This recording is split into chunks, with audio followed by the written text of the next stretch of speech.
আমাদের কোনো কন্টেন্ট আপনাকে কোনো ধরনের বাই সেল সিগন্যাল বা পরামর্শ প্রদান করবে না। এজন্য স্টক সাপোর্টার টিম আপনার কোনো ধরনের ফিনান্সিয়াল লসের জন্য লায়াবল না। ধন্যবাদ। আসসালামু আলাইকুম ভিউয়ার্স, কেমন আছেন? আশা করি সকলে ভালো আছেন। সকলকে স্বাগত জানাচ্ছি stock supporter presents daily market index আপডেটে। আজ 20 নভেম্বর 2025। আজকে মার্কেট 32.37 পয়েন্ট কমে 4869.01 পয়েন্টে এসে ক্লোজ হয়েছে, যার ভলিউম হয়েছে 16.97 crore, ভ্যালু 445.42 crore এবং ট্রেড হয়েছে 1,69,381টি। মার্কেট ট্রেন্ডে আজকে 104টি স্টক আপ ট্রেন্ডে আছে, নিউট্রাল আছে 29টি এবং ডাউন ট্রেন্ডে 238টি। Market sentiment bearish. Top stock gainer আছে ফাস্টফিন, সিএনএ টেক্সট, ইন্টারন্যাশনাল লিজিং, কেয়া কসমেটিক্স, ন্যাশনাল ব্যাংক, রহিমা ফুড। অন্যদিকে টপ স্টক লুজার আছে সিমটেক্স, প্রগতি লাইফ, প্রাইম টেক্সটাইল, আলারফা, সেলভো কেমিক্যাল।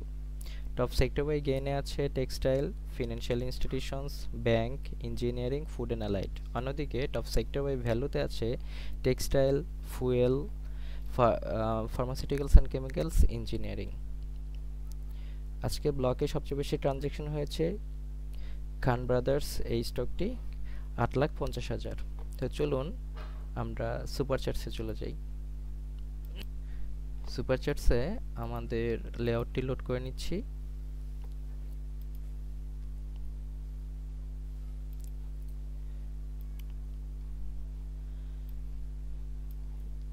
দেখেন, আজকে আমি গতদিন যেটা বলছিলাম বা আমাদের যে চার্টে যেটা আছে যে এই জায়গাটাতে মার্কেট কিছুটা ঘোরাঘুরি করতে পারে, এটা বলেছিলাম।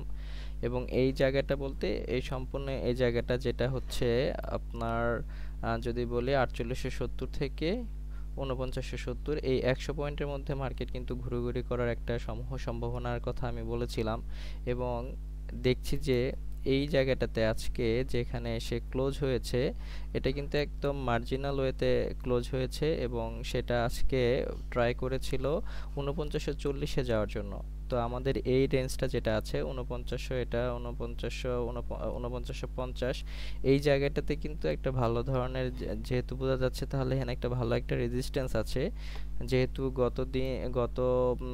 গত দিনগুলোতে এখানে এবং এই জায়গাটাতে এবং এই জায়গাটাতে মার্কেট বাধাপ্রাপ্ত হয়েছিল, তো এইখানেও একটা বাধাপ্রাপ্ত হবে, সেটা অ্যাজ এক্সপেক্টেড ছিল।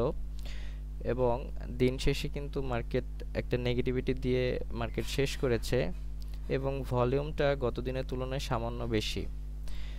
এখন যেটা হতে পারে যে এই জায়গাটায় গতদিন সাপোর্ট পেয়েছিল এবং আশা রাখি যে আগামী সপ্তাহটাতে কিন্তু এই জায়গা থেকে একটা পজিটিভনেস দিয়ে শুরু করতে পারে। কীভাবে শুরু করতে পারে, আমরা যদি এটা উইকলি বেসিসে দেখি, দেখেন উইকলি বেসিসে যদি যখন দেখব তখন কিন্তু এখানে একটা ভালো ধরনের আমার কিন্তু একটা সবুজ ক্যান্ডেল তৈরি হয়েছে, আমরা দেখতে পারবো এখানে একটা ভালো ধরনের সবুজ ক্যান্ডেল তৈরি হয়েছে এবং একটা সাপোর্ট জোন থেকে সে কিন্তু এটা ঘুরে দাঁড়িয়েছে। এবং আমি যদি এটাকে কল্পনা করি বা এটাকে যদি আঁকাই, এখানে কিন্তু একটা ডাব্লিউ প্যাটার্ন তৈরি হয়েছে, যেটাকে আমরা বটম বলি, ডাবল বটম যদি আমরা এটাকে বলি, তাহলে কিন্তু মার্কেট এই পর্যন্ত যে আসবে, এ পর্যন্ত যে আসার কথা, সেটা কিন্তু আমরা ভাবতে পারি যে একটা পজিটিভনেস মার্কেটে কিন্তু আসবে যদি আমি উইকলি চার্টে দেখি। তো পজিটিভ বা পজিটিভ থাকা ভালো, কারণ মার্কেট যে পরিবেশ পরিস্থিতি তৈরি করেছে, এখানে আমাদের পজিটিভনেস ছাড়া কিন্তু কোনো গতি নেই। তবে হ্যাঁ, সাবধান থাকতে হবে যাতে আপনার হাতের স্টকটি আপনার হাত থেকে যেন না ছাড়া যায়, এটা একটা প্যানিক সেল হতে পারে। তো চলুন আজকে আমরা এটা জেড ক্যাটাগরি, আমরা রহিমা ফুড নিয়ে কথা বলি। স্টকটি আজকে হল্ট হয়েছে, তো বড় করে নিচ্ছি। এখানে ম্যাকডি অনুসারে যদি দেখি যে সেল প্রেশারটা গত আপনার 16 নভেম্বর কিন্তু সেল প্রেশারটা কমে গিয়েছিল এবং আস্তে আস্তে কিন্তু এটা পজিটিভনেস দিকে যাচ্ছে, আপাতত এটাই দেখা যাচ্ছে। এবং আরএসআই কিন্তু মাত্র 49, একটা ভালো পজিশন আছে একটা মোমেন্টাম তৈরি করার জন্য। তো এইখানে আমরা যেটা দেখছি যে এইখান থেকে মার্কেট একটা সাপোর্টে, আমি যদি এইখান থেকে আঁকাই বা এইখান থেকে সরাসরি যদি আঁকাই, যে এই পজিশনটা কিন্তু একটা মার্কেটের জন্য আপনার একটা পজিটিভ, আপনার এখান থেকে যদি আমি আঁকাই, সরি,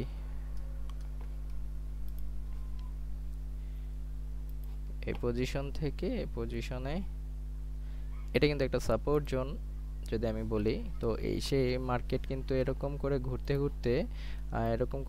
ঘুরতে কিন্তু আবার সেই নিচের দিকে এসেছে এবং এখান থেকে একটা পজিটিভনেস কিন্তু আসতে পারে, এবং সেই পজিটিভনেসটা আসলে কতটুকু পর্যন্ত যেতে পারে মার্কেটে যদি আমি দেখি, এটার আপকামিং যে রেজিস্ট্যান্সটা আছে সেটা হচ্ছে এই পর্যায়টাতে। তো আপনারা স্টকটি বাই করার সময় অবশ্যই সাপোর্ট রেজিস্ট্যান্স এটা দেখে যদি বাই করেন, তাহলে কিন্তু সেক্ষেত্রে লস হওয়ার সম্ভাবনা খুব কম থাকবে। সেখানে আমি যদি দেখি, এটা 128 পর্যন্ত একটা সাপোর্ট জোন, বা একটা যেখানে আমরা এখন বলবো এটা একটা রেজিস্ট্যান্স জোন। 125 থেকে 128 পর্যন্ত কিন্তু এই রেজিস্ট্যান্স জোনটাতে এটা বাধাপ্রাপ্ত হতে পারে। তবে সেক্ষেত্রে এটাকে যদি ব্রেকআউট করতে চায়, তাহলে আমার এই পরিমাণে ভলিউম কিন্তু লাগবে। তো দেখা যাক যে এই পরিমাণে ভলিউম পাচ্ছে কিনা। এখন পর্যন্ত এই পরিমাণে ভলিউম কিন্তু গত 2-3 দিনে কিন্তু পায়নি। তো সবাই সতর্ক থাকুন এবং ভালো থাকুন। আসসালামু আলাইকুম।